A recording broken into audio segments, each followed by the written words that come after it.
Hello students, myself Manju Mamani. I welcome you in BA Part 3rd English Literature online class.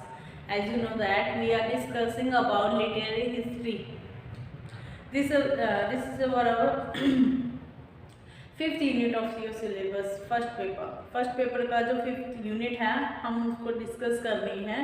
जो हमारी पहली जो video थी previous video इससे पहले की जो हमारी वीडियो थी हमने उसमें ब्रीफ इंट्रोडक्शन देखा था कि जो लिटरेरी हिस्ट्री है वो क्या होती है। हमने देखा कि लिटरेरी हिस्ट्री मतलब जैसे कि हर चीज़ का इतिहास होता है, हर चीज़ की हिस्ट्री होती है कि उसकी स्टार्टिंग कहाँ से हुई है, उसके क्या क्या बदलाव ड्यूरिंग द टाइम पीरियड, मतलब टाइम के अकॉर्डिंग या टाइम के साथ साथ उसमें क्या बदलाव आते हैं उस हिस्ट्री के दौरान, उस टाइम के दौरान जो लेजेंड लोग थे, मतलब कि कौन कौन से महान जो लोग हैं वो मतलब आए थे। तो ये सब क्या होता है हिस्ट्री में होता है। तो इसी तरीके से क्या होती है लिटरेरी हिस्ट्री भी होती है जिसमें लिटरेचर के बारे में, लिटरेचर का इतिहास इंक्लूड होता है कि लिटरेचर की मतलब कुछ ऐसे लिटरेचर को भी क्या आप जानते हो कि अलग अलग टाइम पीरियड के अकॉर्डिंग अलग अलग नाम से उनको जाना जाता है। तो आज हम जो है हमने स्टार्ट कर रखा था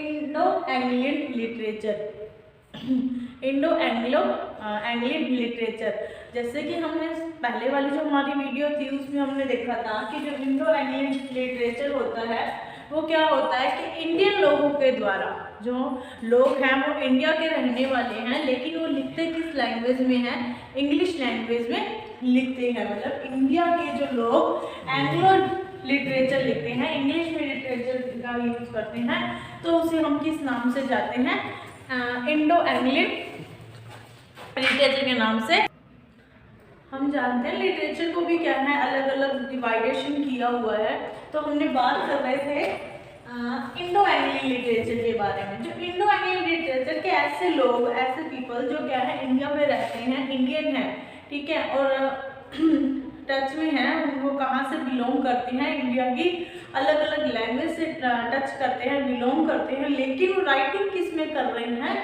इंग्लिश में राइटिंग कर रहे हैं। तो वो लिटरेचर जो है उसको हम किस नाम से जानते हैं, इंडो एंग्लियन लिटरेचर के नाम से जानते हैं। जैसे कि हमने देखा था Indo Anglian literature is different from the Anglo Indian literature.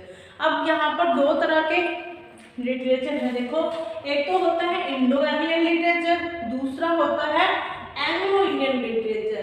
तो आपको थोड़ा ध्यान रखने वाला है, नेक्स्ट जो हमारी वीडियो होगी वो एंग्लो इंडियन के ऊपर ही होगी, तो आप उसमें क्या है कंफ्यूज मत रहना। मैं आपको जो है वो अच्छे से क्लियर कर दूंगी कि दोनों में क्या डिफरेंस है, ठीक है। उसके बाद हमने देखा टर्म देखी थी जो Indo literature term has gained wide acceptance since the last few years, के उसे क्या है मतलब लास्ट फ्यू हम कुछ ने पिछले कुछ सालों से क्या है उन्हें ज़्यादा जो है उसे काम में लिया जा रहा है। जो इंडो एंग्लियन लिटरेचर है उसे it is no longer regarded as an inferior version of English. Several terms of contemporary researcher Hobson, Jobson, Butler, yes, English bearer of English came way, but they have become a thing of the past, ठीक है। लेकिन उन Hobart जो थे उन्होंने भी इनको use किया था, लेकिन वो क्या है अब पास्ट का जो है वो पार्ट बन गए हैं। In the present time it has gained, it has got Indian literature is also known as English literature, Indian English literature। जो इंडो एंग्लियन लिटरेचर है उसको किस नाम से जानते हैं हम, इंडियन इंग्लिश लिटरेचर के नाम से भी जानते हैं, इंडियन इंग्लिश लिटरेचर। इसके बाद हम देखते हैं आज का जो मैटर है हमारा the early poetry work of Indo Anglian fiction work social, historical, detective and romantic. Indo Anglian literature was deeply influenced by Mahatma Gandhi. Mulk Raj Anand brought to Indian literature the new technique to the stream of consciousness. Raja Rao adopted the autobiographical form of narration. Mulk Raj Anand, Raja Rao, R.K. Narayan and Niraj Chaudhary are the four wheels of Indo-Angling fiction. The most prominent technique of narration is Indo-Angling fiction is the first person narrative. The central character of a novel, the Indian Angling fiction has imported the technique of creative use of myth. तो आप पहले इसका screenshot लें, उसके बाद हम इस line to line जो है वो बात करते हैं कि क्या है हमारा इंडो एंग्लिश लिटरेचर।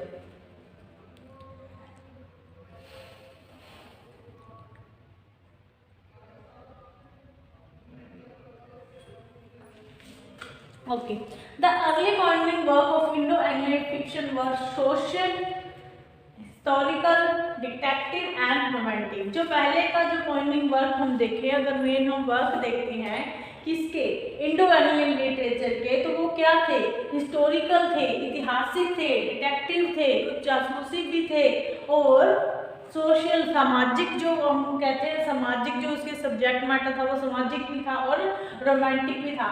इससे पहले की जो हमारी वीडियो थी हमने उसमें इंट्रोडक्शन रीड किया था। अब हम इसकी क्या है थीम के बारे में, इसके मेन जो पोइट है, इसके राइटर हैं, उनके बारे में हम बात करने वाले हैं। क्योंकि आपका जो मेन जो क्वेश्चन है या तो आपके आएगा लास्ट वाले में 20 नंबर वाले में, उसमें तो आपको पूरे के पूरे जो हम कहेंगे तो एग्जाम उसको बताना पड़ता है। आपने जैसे सेकेंड ईयर में पेपर दिए होंगे, फर्स्ट ईयर के आपने एग्जाम दिए हैं, तो उसमें आपने देखा होगा कि जो फर्स्ट क्वेश्चन आता है आपके लिटरेचर के पेपर में, उसमें क्या होता है 2-2 नंबर के एक नंबर के जो 10 क्वेश्चन आते हैं छोटे वाले, वेरी शॉर्ट। उसमें अगर ये क्वेश्चन पूछा जाएगा, अगर इंडो एंग्लियन का मीन्स पूछा जाएगा या पूछा जाएगा इसके कैरेक्टरिस्टिक्स पूछे जाएंगे, मतलब कि इसके मेन खूबियाँ। उसके बाद अगर ज़्यादा पूछना चाहे तो इसके तो मतलब राइटर के बारे में पूछा जा सकता है कि इनके दो राइटर के नाम बताइए, ठीक है। उसके बाद अगर हम लिखें कि 8 नंबर वाले क्वेश्चन में, उसके बाद एक्सप्लेनेशन आती है ना, 8 नंबर वाले क्वेश्चन जो आते हैं उसमें भी क्या है, इसको डिफाइन करने के लिए दिया जाएगा। अगर 20 वाले क्वेश्चन में आता है तो भी आपको डिफाइन करने के लिए दिया जाएगा। तो हम उसी हिसाब से है इसको डिस्कस कर रहे हैं कि जिस हिसाब से आपको एग्जाम में काम आने वाला है, ठीक है। तो देखते हैं कि इसकी जो थीम थी, मतलब कि हम देखें अगर बात करें इसको हम थीम भी कर सकते हैं कि उसकी जो थीम थी पहले क्या थी, social, historical, detective and romantic थी, ठीक है। Indo Anglian literature was deeply influenced by Mahatma Gandhi. अब क्वेश्चन यहाँ से बन सकता है कि इंडो एंग्लियन लिटरेचर था वो ज़्यादा जो डीपली किससे इन्फ्लुएंस था, मतलब किसमें वो प्रभावित था, तो महात्मा गांधी से वो ज़्यादा प्रभावित था। Mulk Raj Anand brought to Indian literature to new technique to the stream of consciousness. आपने सेकेंड ईयर में देखा था स्ट्रीम ऑफ कंसाइजनेस के विचारों की जो धारा है वो लगातार प्रभावित होती रहती है। तो इसको जो ये वाली जो टेक्निक है ये इंडियन लिटरेचर में कौन लेकर आए थे, मुल्क राज आनंद। मुल्क राज आनंद है वो इस टेक्निक को लिटरेचर में लेकर आए थे। राजा राव, ठीक है, Raja Rao adopted the autobiographical form of narration, ठीक है। जो राजा राव थे, इस राजा राव जो एक लिटरेचर के मतलब इंडियन राइटर हैं, वो अडॉप्ट करके लाए थे। वो मतलब उन्होंने क्या है कौन सी फॉर्म ज़्यादा यूज़ की थी इंग्लिश इंडियन लिटरेचर में, ऑटोबायोग्राफिकल, मतलब कि आत्मकथा जो फॉर्म होती है कि अपने बारे में लिखना या अपने पर्सनल मैटर के ऊपर लिखना या अपने बारे में लिखना, जो फॉर्म होती है उसको यूज़ किया था। और नरेशन का जो मतलब कि व्याख्यान करने का, या हम कहते हैं ना किसी तरीके की जो बात नरेट करने की है, उसमें ऑटोबायोग्राफिकल जो फॉर्म है इंडो एंग्लियन लिटरेचर अगर हम बात करें तो वो कौन लेकर आए थे, राजा राव लेकर आए थे। मुल्क राज आनंद जो है उन्होंने क्या लेकर आए थे, स्ट्रीम ऑफ कंसाइजनेस उसमें ऐड किया था, किसमें, इंग्लिश लिटरेचर में, इंडियन इंग्लिश लिटरेचर में, या हम कह सकते हैं इंडो एंग्लियन लिटरेचर में। उसके बाद देखो मुल्क राज आनंद, Raja Rao, R K Narayan, and Nirad Chaudhary. ये 4 नाम आपको पक्के मतलब बहुत ही अच्छे तरीके से याद रखने हैं। कौन कौन से हैं? मुल्कराज आनंद, राजा राव, आर के नारायण और निराज चौधरी। एक बार फिर से देखो, Mulk Raj Anand, Raja Rao, R K Narayan and Nirad Chaudhuri are the 4 wheels of Indo Anglian fiction. अगर हम देखें इंडो एंग्लियन फिक्शन को देखें तो उसकी मेन 4 पहिए मतलब कि इनको लेकर जाने वाले, इनको मेन ज़्यादा इनको बढ़ावा देने वाले जो 4 राइटर की हमें नाम मिलते हैं वो कौन कौन से हैं? मुल्कराज आनंद, आर के नारायण, राजा राव और निराज चौधरी। ठीक है, ये 4 नाम आपको बहुत ही अच्छे से नाम रखने हैं याद। तो ये क्या है, मेन हम कह सकते हैं राइटर थे, ऑथर थे किसके? इंडो एंग्लियन लिटरेचर के। ठीक है, फिक्शन के। एक और फिर से देखो, मुल्कराज आनंद, राजा राव, आर के नारायण और निराज चौधरी। उसके बाद है the most prominent technique of narration in Indo Anglian fiction is the first person narrative. अगर हम बात करें इसके मेन टेक्निक की, किसके? इंडो एंग्लियन लिटरेचर की मेन टेक्निक अगर इसकी हम बात करें तो वो क्या है?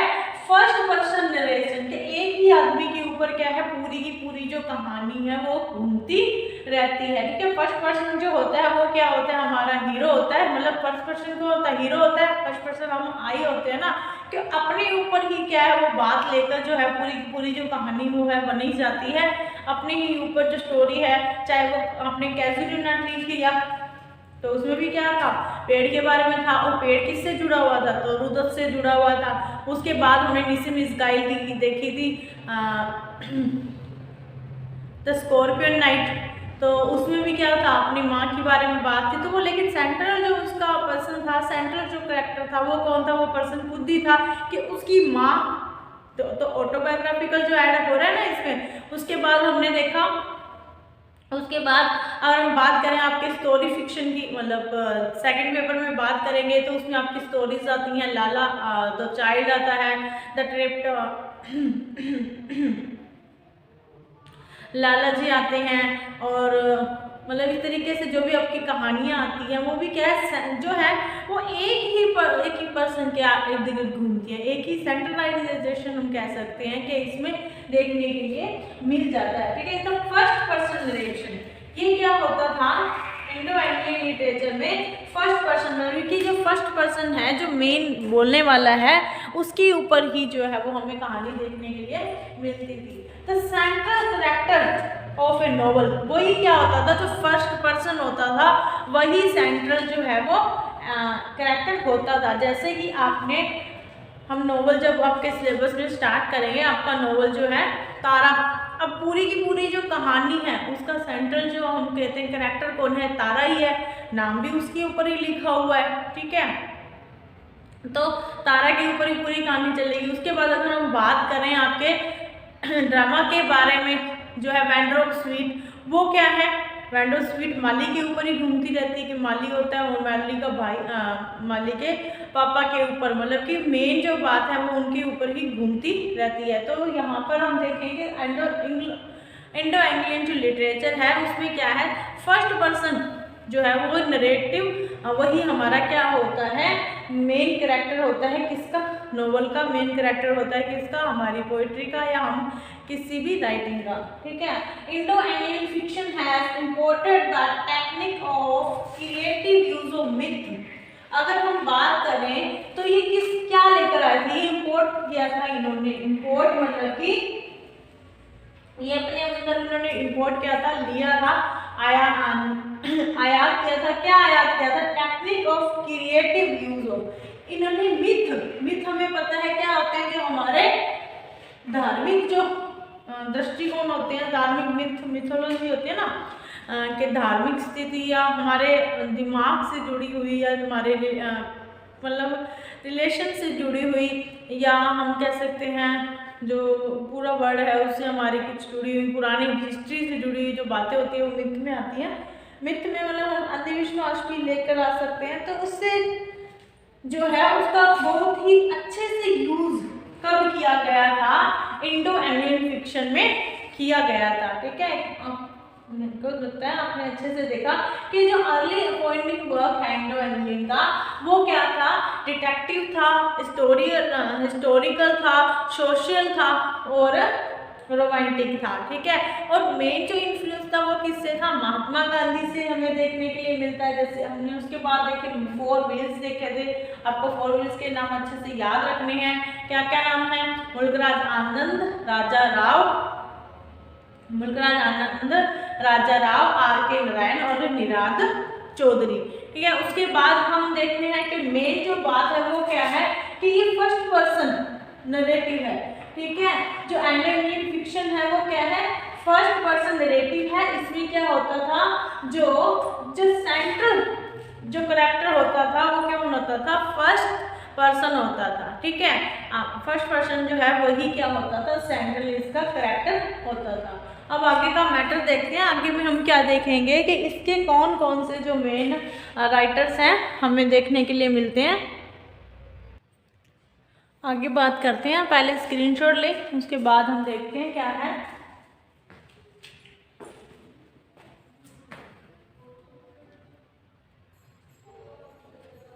Okay, Indo-Anglo literature has been gathering weight and variety in the hands of illustrious persons such as Toru Dutt, R.N. Tagore, means Rabindranath Tagore, Sarojini Naidu, Nissim Ismail, A.K. Ramanujan, R.K. Narayan, Anita Desai, and many others.